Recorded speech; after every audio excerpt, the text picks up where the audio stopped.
আসসালামু আলাইকুম। যেখান থেকে এই চ্যানেলটা দেখছেন সবাই এই চ্যানেলটাকে লাইক শেয়ার কমেন্ট করবেন।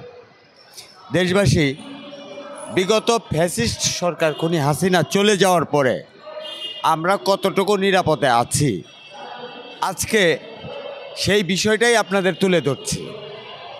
আসিয়া ধর্ষণ এবং হত্যা মামলা এইটা বাংলাদেশে খুব আলোড়ন সৃষ্টি করছে। সম্প্রতি লামিয়া ধর্ষণ এবং হত্যা মামলা, আত্মহত্যা মামলা, সে একজন মুক্তিযোদ্ধার কন্যা, তার বিচার এই আসিয়ার পরপরই লামিয়া কিভাবে ধর্ষণ হলো, তাহলে আমরা কিভাবে নিরাপদ থাকলাম? আমরা তো এখনও নিরাপত্তা নই। ফ্যাসিস্ট সরকারের আমলে আমি কিছু খুনির হাতে আমি মিথ্যা মামলায় জড়িত হয়ে আমার মাকে হারিয়েছি, আমার বাড়িঘর হারিয়েছি।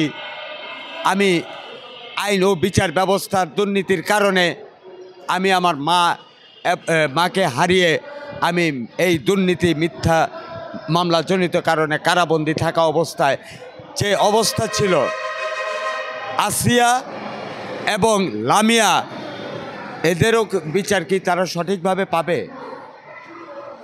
যদি তারা সঠিকভাবে বিচার ব্যবস্থা পেত তাহলে বাংলাদেশে এখনও লামিয়া আসিয়ারা এরা ধর্ষণ হতো না, তাদেরকে হত্যা করা হতো না। আমার মনে হয় আমরা এখনও নিরাপত্তা নেই।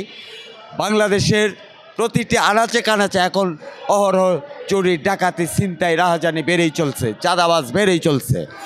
এই থেকে মুক্তি পেতে হলে আমি অন্তর্বর্তীকালীন সরকার প্রধানের দৃষ্টি আকর্ষণ করে বলছি, আপনি অতি তাড়াতাড়ি আইন শৃঙ্খলা পরিস্থিতি সঠিক এবং স্বাভাবিক নিয়ে আসুন।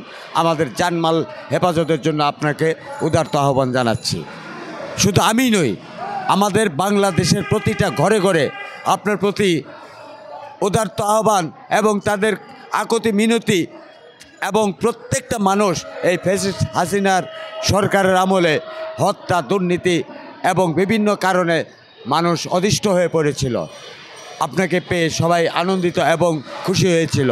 আপনি এবং আপনার উপদেষ্টা মণ্ডলীকে অত্যন্ত ভালোবেসে একটা সুশিক্ষিত সুন্দর একটা পরিবেশের ভিতরে আপনারা যে উপদেষ্টা মণ্ডলী গঠন করেছেন, এই দিকে দৃষ্টি রেখে সবাই আনন্দিত হয়েছিল। কিন্তু আসিয়া এবং লামিয়া ধর্ষণের কারণে মানুষ এখন দিনে দিনে বিগড়ে যাচ্ছে। পাশাপাশি দ্রব্যমূল্য ঊর্ধ্বগতি পুনরায় বৃদ্ধি পাচ্ছে, মানুষ ক্রয় ক্ষমতার বাইরে চলে যাচ্ছে।